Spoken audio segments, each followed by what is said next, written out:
so it tastes good. Nothing like ice cold coffee. Hey, y'all want to go get a shipping container with me? Let's go.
Welcome to Central Texas.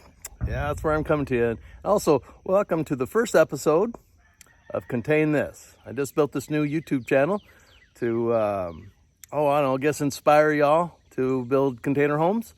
Let me fill you in. My friends have been asking me on Facebook how I'm doing and what I've been up to. And so during the pandemic, I decided to buy some property here in Central Texas and build a container home. I was thinking about building a home, obviously, and I didn't want a mobile home, and I didn't want to build a manufactured home, and so I come to a stick build, and I said, I don't know what I want. So next thing I know, I started watching videos just like you're doing right now, and so I thought, hey, these containers are kind of cool. So we went down last year, bought that container right there.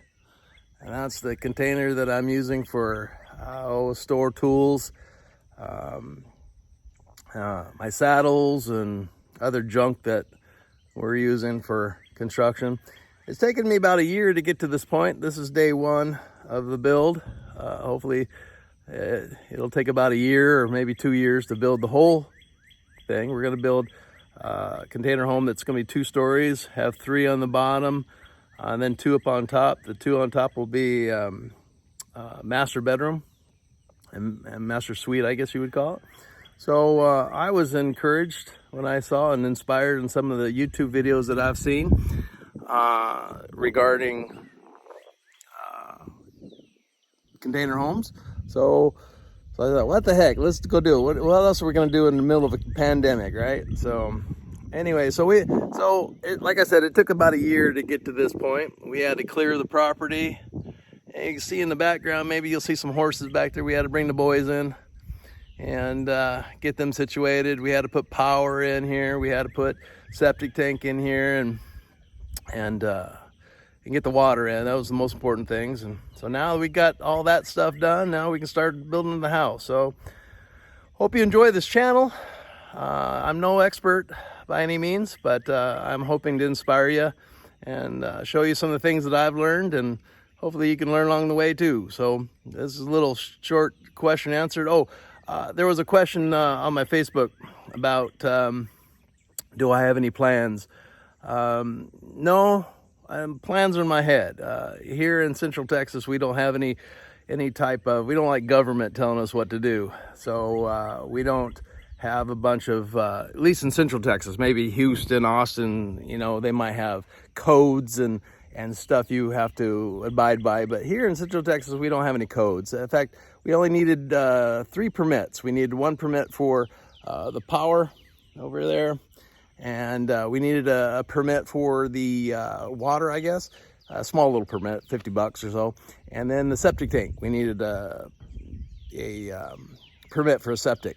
So the rest is all up to it, dude. And I thought to myself, why would there not be any codes or any, you know, things like that? And the gal across the counter said to me, she says, well, we figured if you want to increase the property value of your property, the value of your property, you wouldn't want to build a piece of junk. And I thought, hey, that's a good idea, because maybe someday I want to sell it and I don't want some piece of junk sitting on my property. And so I guess not having permits encourages you to build something of value. So that's what we're going to do. We're going to build something of value. So basically, I'm just probably like a lot of the rest of you. 10 years ago, I sold everything I had, moved to Texas, and a year ago, I bought this property. And so now we're going to get busy. So stay tuned. I'll show you the rest of the project. But later on today, we got to go get some materials. So I'll take you along with me. Welcome to L&W Supply in College Station. This is our first stop today to pick up some supplies. We're going to be picking up some metal studs. In our build, we're going to be doing all metal. I know a lot of people do a hybrid version of framing out their containers with wood and the container being steel, but this is gonna be a little bit different. We're gonna be doing all steel. So let's go in and go buy some steel studs.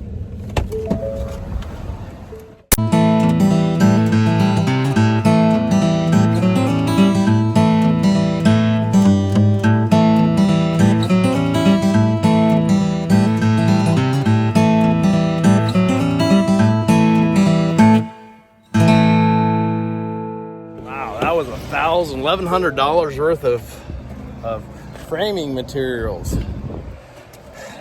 The guy told me that if I would have bought those a couple months ago, like I don't know, first of the year, they've been half that price. And so we're talking $1,100 just now just to frame out a 40-foot container.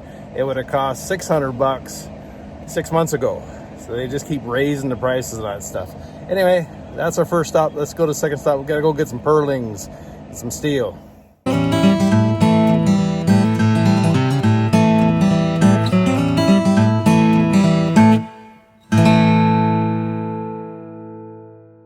Welcome to Bryant, Texas. I chose to buy my steel here at Pioneer Steel and Pipe because I heard a lot of good things about them, and I talked to them on the phone. They seem like pretty good guys. So let's go get some steel.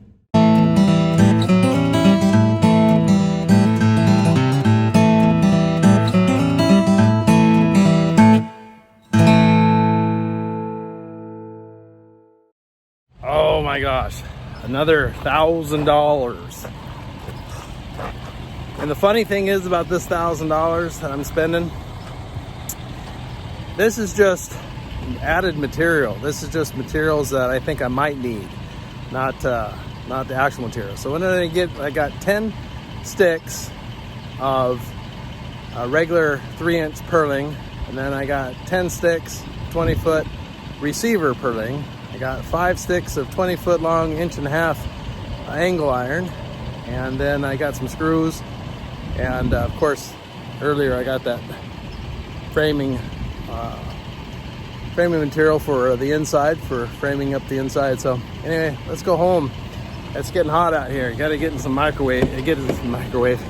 Got to get into air condition here. Oh, that's much better. See you at home.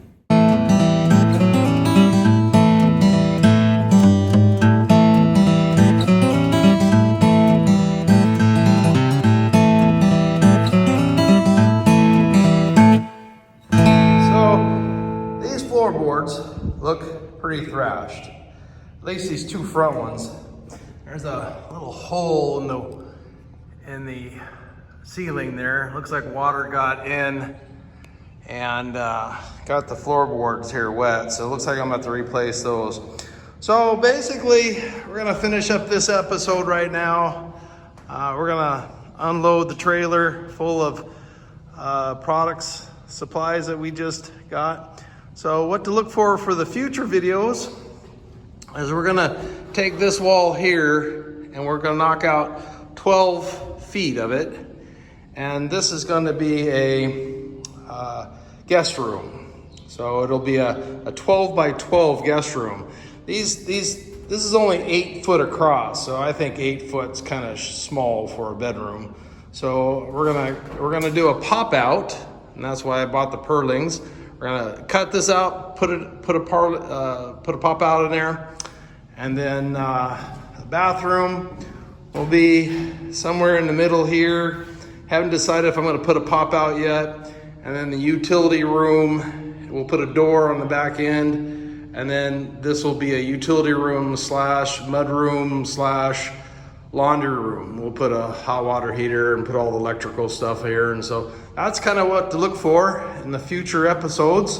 One more thing I think you should know about the future episodes on these doors here.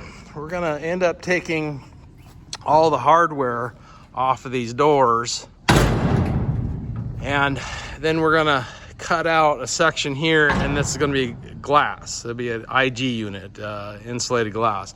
We're gonna do the same thing with this door here. We're gonna cut it out, and then we're gonna put an IG unit.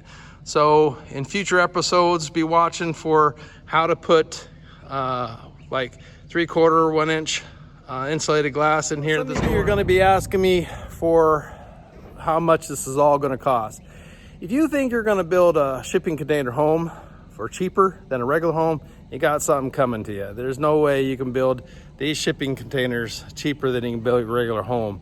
If you're want to build one of these shipping containers, you're doing it because you want the aesthetics or of a shipping container, the kind of a modern industrial look to it.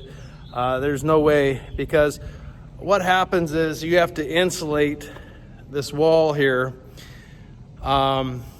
because these things will condensate water. They will sweat.